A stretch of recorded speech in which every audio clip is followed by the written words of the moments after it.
Lavanya Jay, and this is Hiring Mastery Show, world's first exclusive hiring podcast that increases your hiring quotient. This is the place to be for millennial entrepreneurs and hiring managers to learn about hiring the right people, building great teams, and creating profitable, high-performing organizations. To know more, check out hiringmasteryshow.com. This is episode number 1, and in this episode, we are talking about when to hire your first employee. Let's get started. Many entrepreneurs take the call to remain small. Mostly, they operate alone because they want to control every part of their business. It is the difference between raising a baby and a dwarf. Last week, I was talking to a friend who is an entrepreneur running a technology startup for the past 8 months. Let's call him John. When we were chatting over a cup of coffee, I asked John, "Hey, it's been 8 months since you started up. How are things at your end? Have you started making profits? When are you planning to go for a new hire?"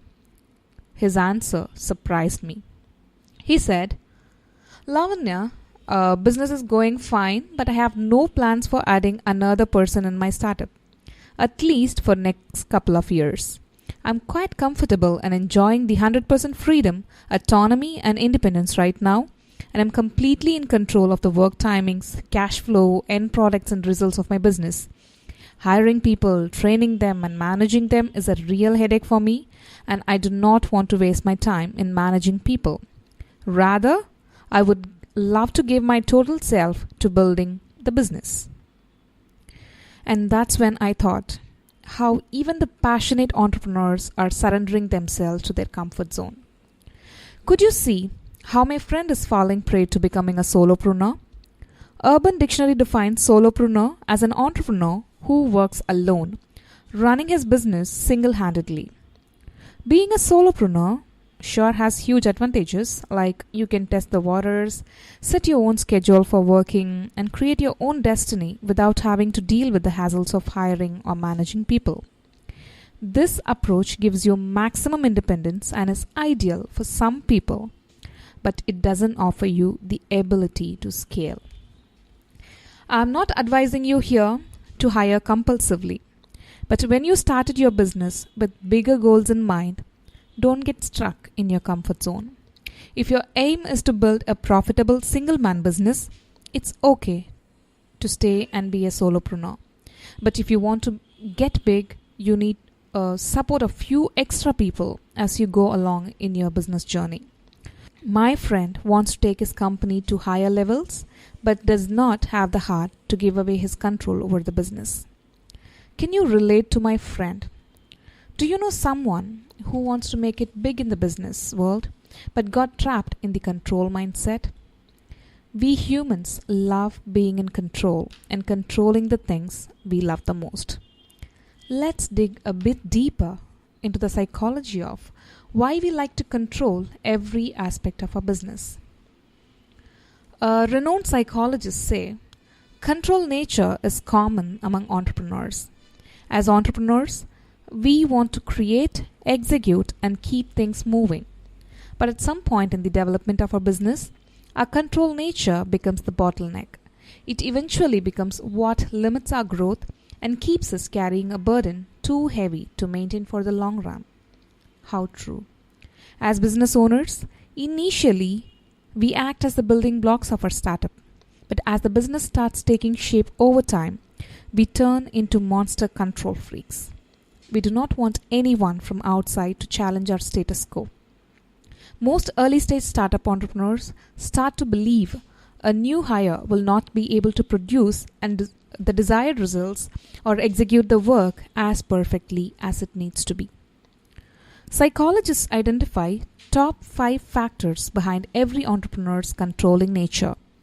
They are fast growth, where you grow so fast that you didn't have time to build a team in the process. You wake up one day and you find that you're using your full capacity, full resources, and you feel like you can't find the time to find the resources who could help you get to the next step. The second factor is hungriness for money. When you are growing and making money, instead of reinvesting the money in your company and using it to expand your business by hiring required people, You were spending all the money for your personal life, in your lifestyle. Rather than hiring people to support your business, you got used to it, taking it home. Now to hire people, you are pushed to lower your own personal income, compromise your lifestyle in the short run, which you do not want to because it's painful. So you decide to stay small. The third factor is lack of trust. You don't believe anyone else can do the work as well as you can. So though you want to hire people, you don't actually hire them on board because you can't believe the new recruit can execute the work successfully. The fourth factor is ego. You like doing it all. You want to be the all-rounder. When you do everything, you feel in control, and most importantly, you believe you are good at what you do. So you think, why go out and bring in a new person inside when you can do everything on your own? The fifth factor is fear. Running your own business is a delicate balance. You are making ends meet, but you're stuck. You can't grow because you need people in place, and you can't get people in place because you're badly making ends meet. So what are the 5 factors behind every entrepreneur's controlling nature? They are fast growth, hungry for money, lack of trust, ego, and fear. You cannot grow your company if you're trying to handle every important aspect of your business single-handedly. By trying to do everything by yourself, you are falling short of being productive. You're falling short of getting more things done and falling short of focusing on the core business decisions. Let's face it, we don't like making too many decisions in life constantly, be it personal or professional. You may be surprised to know that even small numbers of daily decisions extensively impacts the willpower you have for important choices. Every time you make a decision, it's like doing another rep in the gym. And similar to how your muscles get tired at the end of a workout, the strength of your willpower fades as you make more and more decisions in a day. If you're forcing yourself to make all the petty decisions from fixing things, finishing things to finding new things on a daily basis, how could you find the time and energy to scale your company? Understand that your control nature affects your business growth. Contrary to the traditional command and control approach to managing people, a Stanford research shows hiring the right people and giving them more responsibility for making decisions in their jobs generates greater productivity, morale, and commitment.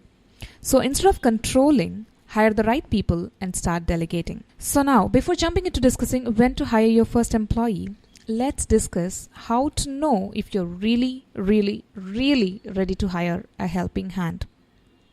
As most percentage of entrepreneurs never get into hiring people because of control nature, there is a higher percentage of entrepreneurs who hire people for unnecessary reasons. Are you a startup entrepreneur? I've got questions for you. When is the right moment to start hiring? Is it when everyone around you, your parents, siblings, friends, start telling you that you are being overworked and need a helping hand? Or when your co-founder tells you that it's the best time to start adding manpower to support your business? Or when most of your work start to get pending at the end of each day? Or when you start feeling awkward because you're involved in the A to Z of your business, say like you're involved in collecting cash to clearing trash? Should you add staff because your parents and friends say you are overworked? Should you add help because your business partner says it's time to expand? Should you add employees because you are not producing more, keeping important things in your to-do list unchecked? Should you hire someone just because of your ego, because you're handling cold calling to client meetings to collecting checks to clearing garbage? So many questions. When should you actually start hiring? And how do you know you're really ready to hire your first employee? When I started my venture in 2010, it was very easy for me to manage everything single-handedly, then reaching out to someone for assisting me. Frankly, I had no clue when was the right moment to reach out to hire someone for helping me. I felt starting up was way easier for me than knowing when to hire my first employee.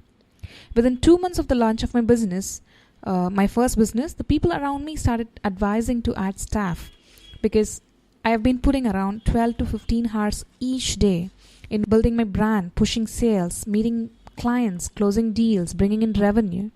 I was all jazzed up from morning till evening. I couldn't feel any pressure from my long work days because I was totally enjoying what I was doing, but the people close to me felt I've been overworked. I need a helping hand. They felt I'm pushing myself way beyond, and they were even fearful that I was going to lose my energy soon and going to fall ill sooner. Though I was investing all my time in building my business from scratch, I never felt stressed. I was managing myself and my time to accomplish things I want. All the items in my to-do list were checked at the end of the day. Actually, I was producing more. I was demanding excess results from me. Right then, I was contributing more hours in building my startup. Since I got no people to delegate, I've been pushing myself extensively to get more things done. I loved my work and didn't want to give myself the entitlement of an additional staff. One of the greatest things of being an entrepreneur, especially a startup entrepreneur, is you take responsibility for every single thing of your business. You're responsible for keeping your office clean to making cash pour in. I totally enjoyed being a one-man band. I was completely free from the hassles of finding people, choosing the right ones, hiring them, retaining them, and managing them. All I need to do was focus on what I love to do and keep doing it. Still, there will be times when you're working on your dreams passionately. Your ego crops up and demands from you not to do that sales call or send that payment follow-up email. That devil lurking inside us says, "Hey, you're an entrepreneur. It's so embarrassing to do that follow-up with the title entrepreneur. Why don't you hire a salesperson for selling your stuff? Or hire a finance person for payment follow-ups? Why must you be doing all these petty things yourself? You know, you're an entrepreneur." I must tell you, when your family and friends advise you, "Hey, you are overworked, why don't you add a person?" it's very easy to shut their voices. But keeping your ego under control is the real work. Never listen to the inner devil that pushes you to hire your first employee, because it's embarrassing to be a one-man show. It will do more harm for your business than good. Once you understand the reasons why you should not start adding people to your business for the sake of it, it becomes relatively easy to know when to hire your first employee. So now let's discuss when to go for your first hire. The first indicator that lets you know you're ready for adding staff is when you're turning down clients and projects. Yes, when you're turning down clients and projects. There is no need for you to go for a new hire until your hands are full, right? Until you're doing more than you can focus, until you have enough work for another person to handle. When you're turning projects or customers away because your cup is full, it is the perfect time to hire your first employee. Remember, the first reason to hire your first employee is when you're turning down clients and projects. The second indicator is if you identified additional revenue streams. Imagine, currently you're offering website development services to your customers. But if you discover you can land more and larger clients if you offered a combination of services like digital marketing with website development, then just go for your first hire. Find a reliable digital marketing person to take care of your second revenue stream so you can focus purely on your core website development business. You can always hire a specialist to take advantage of a new type of work you can't handle on your own. The third indicator helps you to know it's time for your first hire is if you're getting loads of complaints from customers. You may think customer complaints is a bad thing, but they can also be a sign that you're ready to scale up. Complaints give us the opportunity to learn and improve. Listen to your customers and stop a bad word of mouth within the initial stages by hiring your first employee. If customers start complaining about your work or about your delivery timing, it's a sign that you're doing all by yourself and it's high time to delegate. So, what are the three main indicators to go for your first hire? I'm just repeating it. The first indicator is when you are turning down clients and projects. The second indicator is if you've identified additional revenue streams. And the third indicator is if you're getting loads and loads of complaints from customers. I've got an interesting quote here. It's by David Ogilvy. He says, hire people who are better than you are, then leave them to get on with it. Look for people who will aim for the remarkable, who will not settle for the routine. Whether you're an entrepreneur or a hiring manager, remember, you must focus only on finding and hiring smarter people for your business. If you start protecting yourself by distancing smart applicants, your organization will suffer serious costs sooner than you imagine, and eventually it's going to cost you everything. So start hiring the best people for your business. At the end, it's all about achieving the bigger goals as a team. It was a pleasure talking to you today. If you like this show, please give it 5 stars and write a positive review in iTunes. And don't forget to share it with your friends. Also, subscribe in YouTube. I have started a Facebook group called Hiring Mastery Show. Join the group to stay connected. Until next Hiring Mastery Show, hire right, build great teams, and stay awesome. To know more about this podcast, visit hiringmasteryshow.com.